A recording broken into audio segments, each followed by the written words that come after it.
Le week-end prochain, les artistes ouvrent les portes de leur atelier.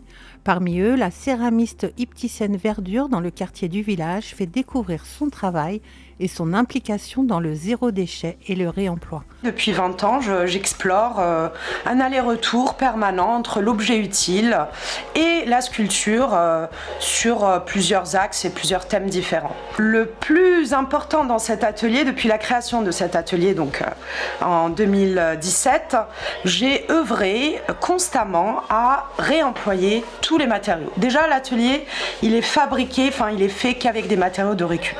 Tout est réemployé dans le sens où toutes les terres sont mélangées, toutes les terres, je les rebrasse, je refabrique des pains de terre à partir de tous mes recyclages. En fait, tous les déchets de l'atelier sont réemployés, que ça soit au niveau de la production, et j'essaye de réemployer du coup tous mes tests, toutes mes recherches de matière et de couleurs. Toute l'année, elle propose aussi des ateliers ouverts à tous.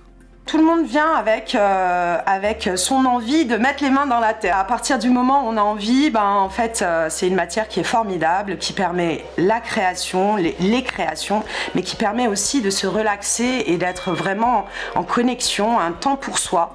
Et je trouve que l'argile s'y prête bien. Donc c'est très intéressant de venir se relaxer à l'atelier.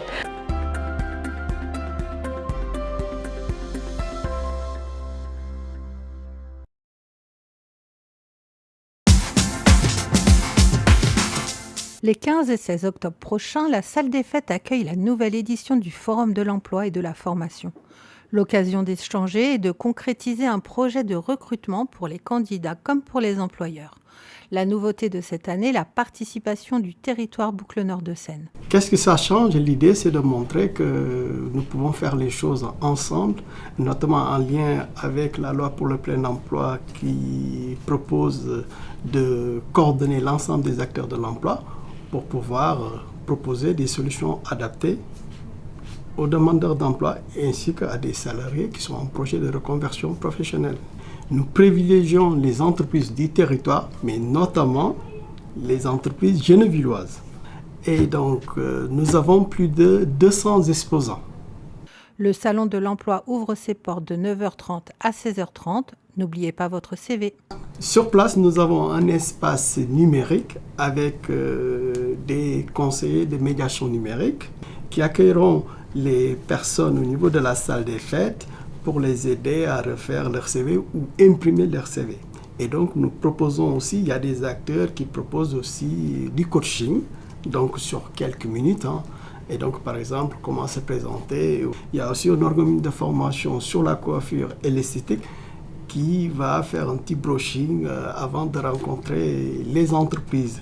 Et donc, ces personnes seront prêtes à rencontrer les entreprises et aussi pouvoir se vendre, entre guillemets, en quelques minutes face aux recruteurs. Un dernier conseil? Qu'est-ce que je conseille? Oui, le CV est indéniable. Il faut venir avec le CV, notamment une bonne présentation, et aussi venir avec une tenue présentable. Voilà, ça c'est important. La France est le deuxième vendeur de manga et le deuxième plus gros lecteur de manga dans le monde. C'est donc naturel que les médiathèques mettent cet art à l'honneur. Le mois de novembre sera celui de cet art japonais dans les médiathèques de la ville. Plusieurs événements se dérouleront tout le mois avec un grand temps fort sur 2 jours, le dernier week-end de novembre. Le manga, c'est plein de choses, il y a plusieurs styles. Il y a plusieurs façons d'aborder le manga. Et puis, quand on parle de manga, on parle d'un livre, on parle des animés, on parle de toute une culture japonaise. Mais voilà, essayez d'aborder un petit peu toutes ces facettes-là, de façon ludique, de façon marrante. C'est vraiment un type de littérature qui est vraiment fait pour tout le monde, à la fois pour les jeunes, les moins jeunes. En fait, il y a des mangas de tous les styles. Mais avant tout ça, c'est le temps des préparations.